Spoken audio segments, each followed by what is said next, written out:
Silakan untuk menempati tempatnya kembali.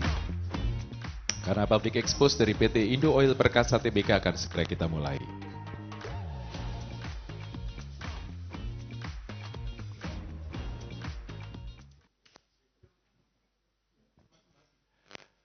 Semoga coffee break itu bisa membawa energi dan stamina baru, karena sekarang kita akan masuk ke sesi berikutnya, yaitu public expose dari PT Indo Oil Perkasa Tbk. Nantinya ketiga direktur kita akan secara bergantian akan memberikan penjelasan dan pemaparan mengenai public expose dari PT Indo Oil Perkasa Tbk. Mungkin kita awali nanti dari Bapak Johan Widakdolim selaku Direktur Utama PT Indo Oil Perkasa Tbk terlebih dahulu. Silakan. Selamat pagi semuanya, salam sehat semua. Pada hari ini kita akan melakukan public expose untuk kinerja apa yang akan dilakukan oleh perseroan pada tahun 2025. Pertama-tama, saya ucapkan terima kasih pada pemegang saham, seluruh peserta rapat, pegawai, serta pendukung dari PT Indo Oil Perkasa selama tahun 2024. Selanjutnya saya serahkan kepada Bapak Yonatan sebagai Direktur Operasional Perusahaan untuk memberikan sedikit paparan mengenai PT Indo Oil Perkasa atau Oils. Silakan Pak Yonatan.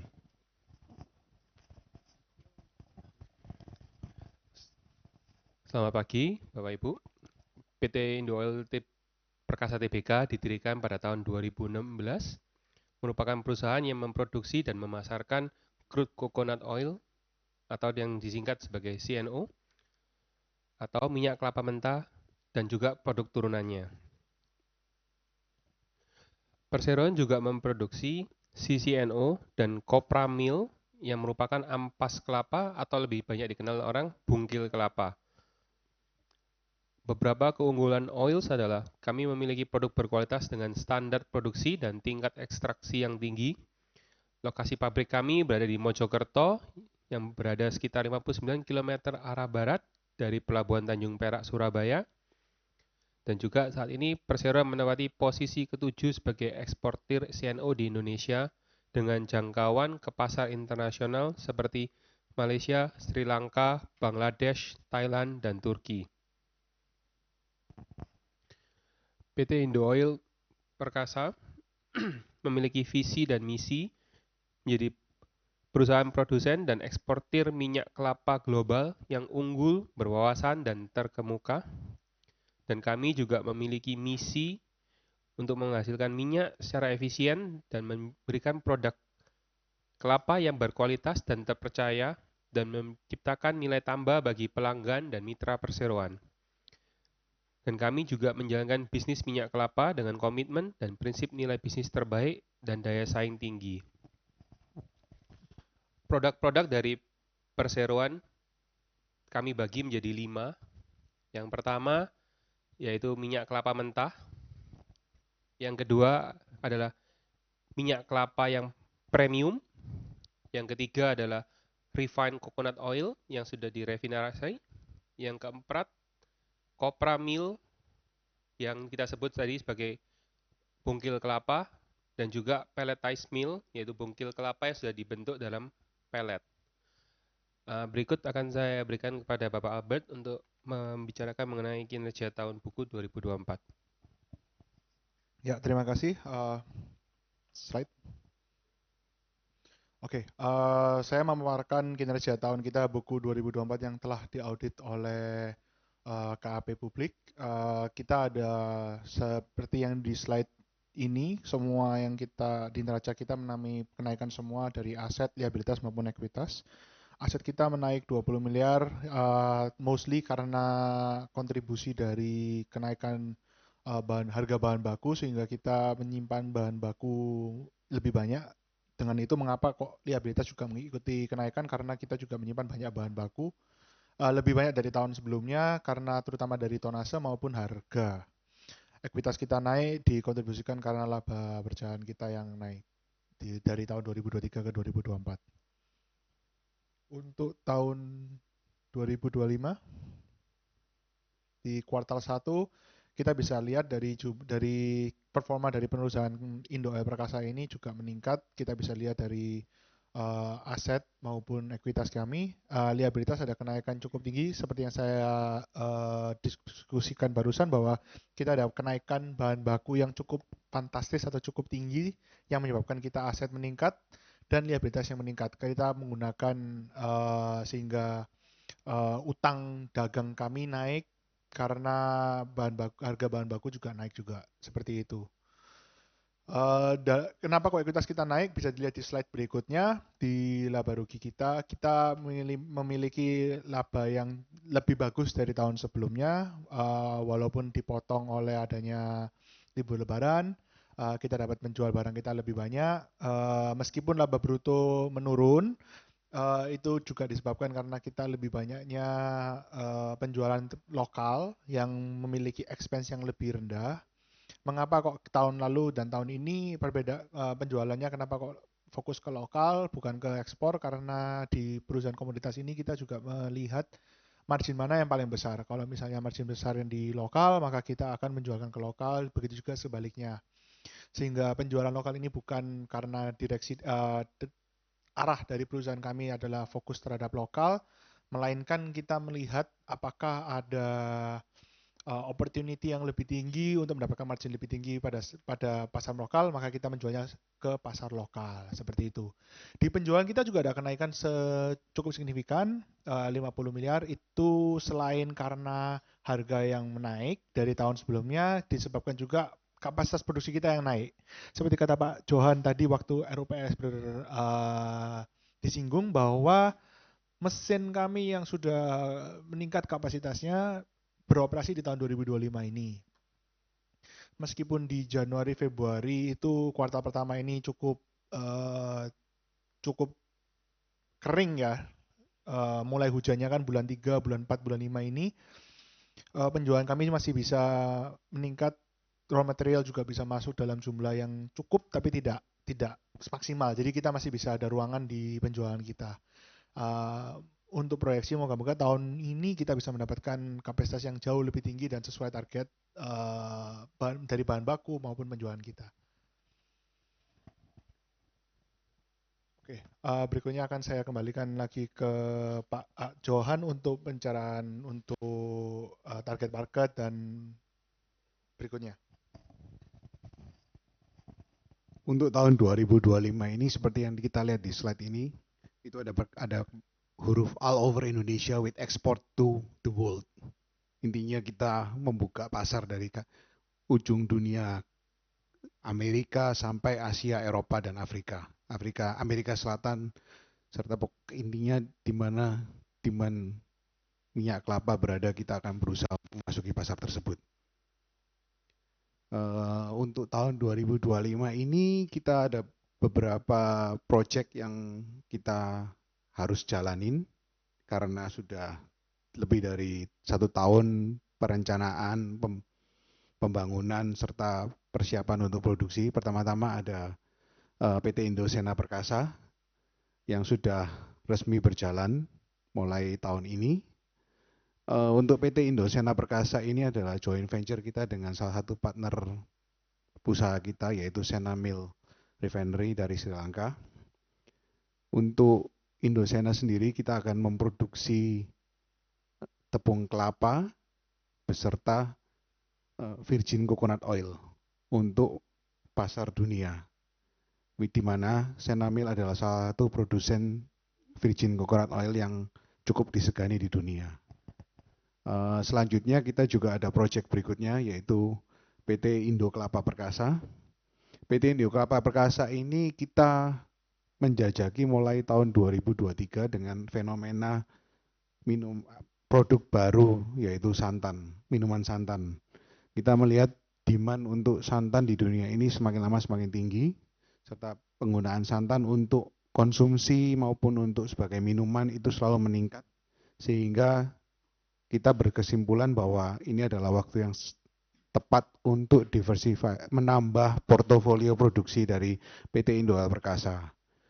Seperti yang kita lihat, untuk Indo Kelapa Perkasa ini kita sudah mulai melakukan pembangunan dengan ekspektasi selesai pada produksi awal pada tahun 2025 kuartal terakhir. Sehingga untuk tahun 2025 ini untuk Indo Kelapa Perkasa belum memberikan kontribusi apa secara finansial kepada Indo Oils. Tapi kami berharap tahun 2026 IKP ini bakal menjadi salah satu produk unggulan yang dapat kita pasarkan untuk seluruh dunia. Untuk IKP sendiri itu akan membuka pasar ekspor baru untuk kita, yaitu untuk pasar China, Thailand, Vietnam, serta kita akan juga untuk membuka Sri Lanka dan pasar domestik Indonesia. Sedikit tambahan lagi juga, kita sekarang lagi menjajaki MOU untuk membuat green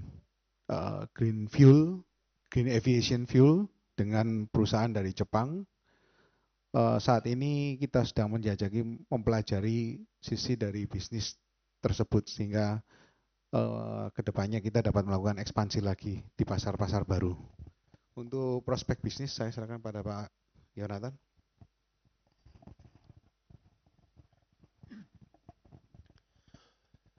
Untuk CNO sendiri itu tidak bisa digantikan dengan minyak nabati yang lain, tidak bisa disamakan. Jadi tidak bisa disamakan untuk seperti minyak kelapa sawit, tidak sama. Jadi market yang kita tuju adalah market yang berbeda. Dan juga minyak kelapa sendiri berdasarkan studi-studi beberapa orang juga memiliki disebut sebagai minyak yang lebih sehat daripada sawit. Nah, juga kita melihat konsumsi minyak sendiri bertambah. Jadi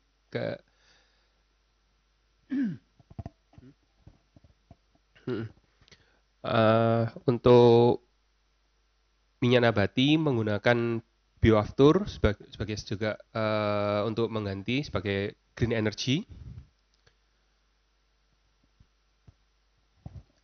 Untuk strategi perusahaan seperti yang tadi disampaikan oleh Pak Johan dan Pak Albert, kita akan meningkatkan jangkauan pasar dan distribusi kita, dan kita juga akan mengefisiensikan, mengoptimalisasi kapasitas produksi, menjaga hubungan baik dengan pemasok dan pelanggan, baik yang baru maupun yang lama, dan juga kita mendiversifikasikan bisnis di sektor kelapa yang lain seperti santan tadi, dan terus kami juga akan melakukan pengembangan R&D kami secara terus-menerus.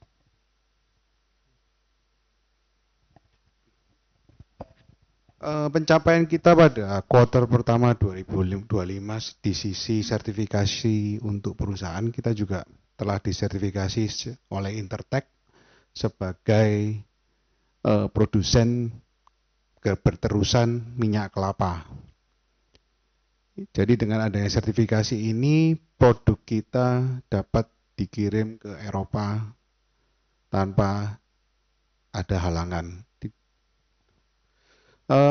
Selanjutnya untuk saya mau mengucapkan terima kasih kepada seluruh jajaran direksi, komisaris, serta para karyawan Indo Oil Perkasa yang telah bekerja keras pada tahun 2024, serta saya juga mengucapkan terima kasih kepada seluruh pemegang saham, seluruh pemangku kepentingan, pemasok, serta pelanggan kita setelah memberikan kepercayaan pada tahun 2024 dan tahun ini, sehingga kita dapat terus maju dan menjadi lebih besar lagi. Akhir kata saya ucapkan terima kasih sebesar-besarnya kepada saudara-saudara sekalian semuanya. Dengan demikian saya tutup public expose ini. Terima kasih.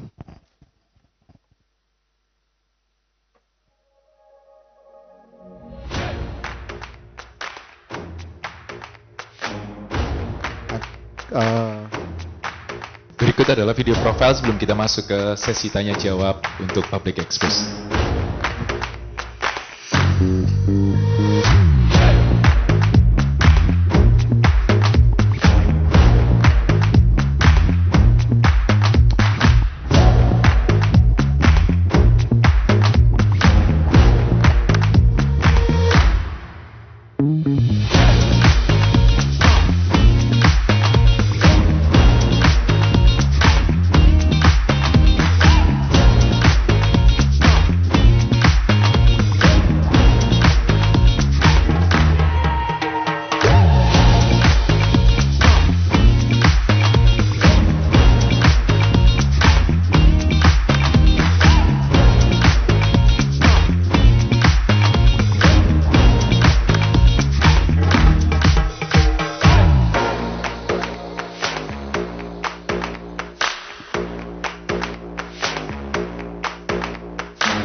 Baik, kita akan masuk ke sesi tanya jawab. Kita akan bagi ke dua sesi terlebih dahulu.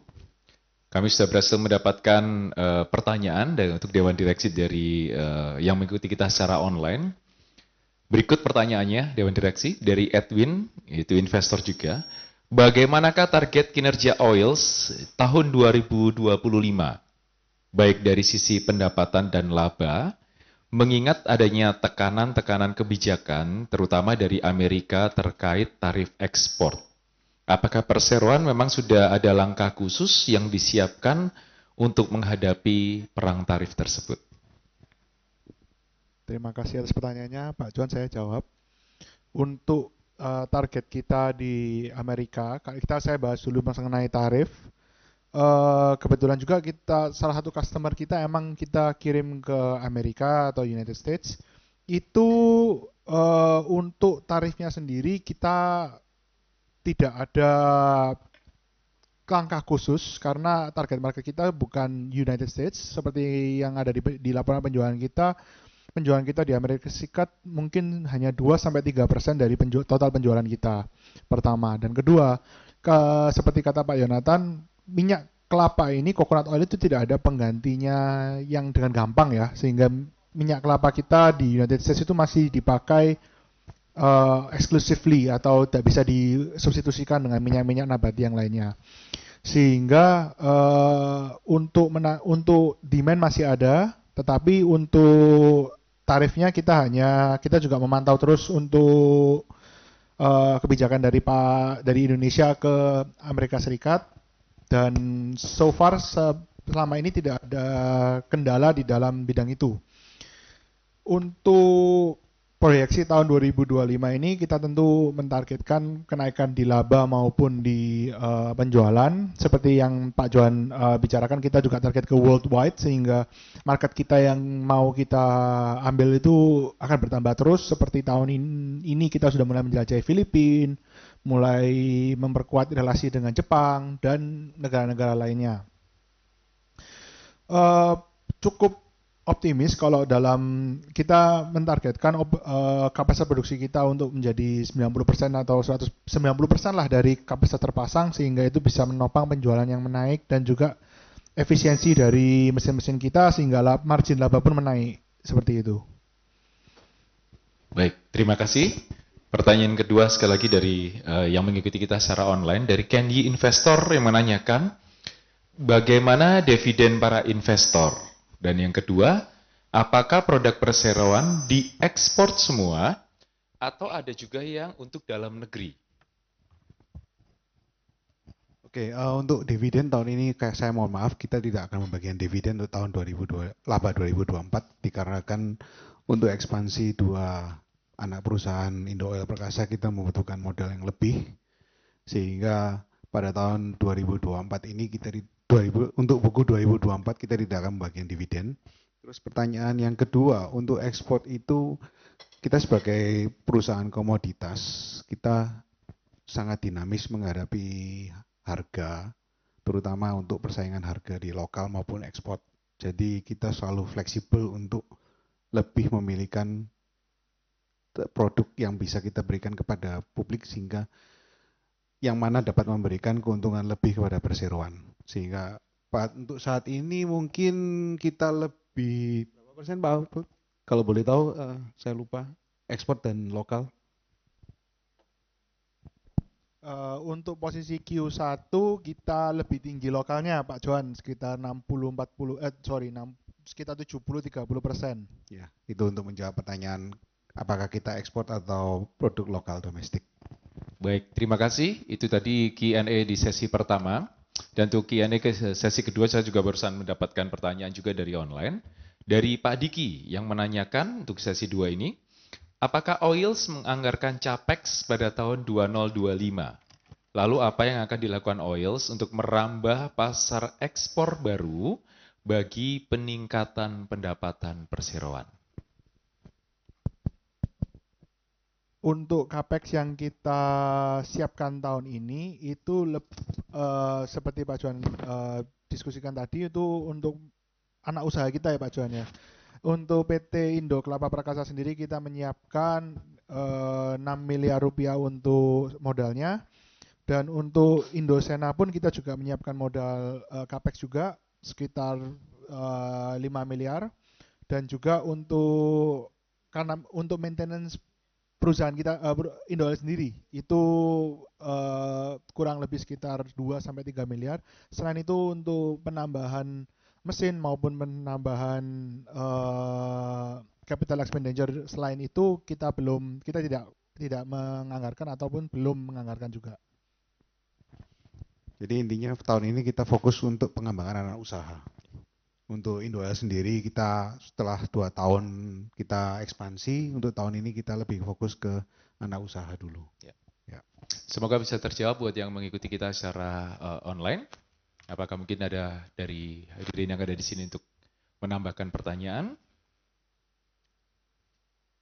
Baik, kalau tidak ada berarti kita sudahi untuk public expose kita. Para pemegang saham, kuasa pemegang saham, Dewan Komisaris dan Direksi, serta para undangan. Demikianlah rapat umum pemegang saham tahunan perseroan dari PT Indo Oil Perkasa Tbk telah diselenggarakan dengan baik. Dan sekali lagi terima kasih atas kehadiran dan partisipasi Bapak dan Ibu para pemegang saham dan kuasa pemegang saham serta hadirin sekalian. Dan sampai jumpa di waktu RUPS tahunan mendatang di PT Indo Oil Perkasa Tbk. Boleh kita berikan tepuk tangan sebagai pemuncak acara kita? Terima kasih. Selamat siang untuk semuanya.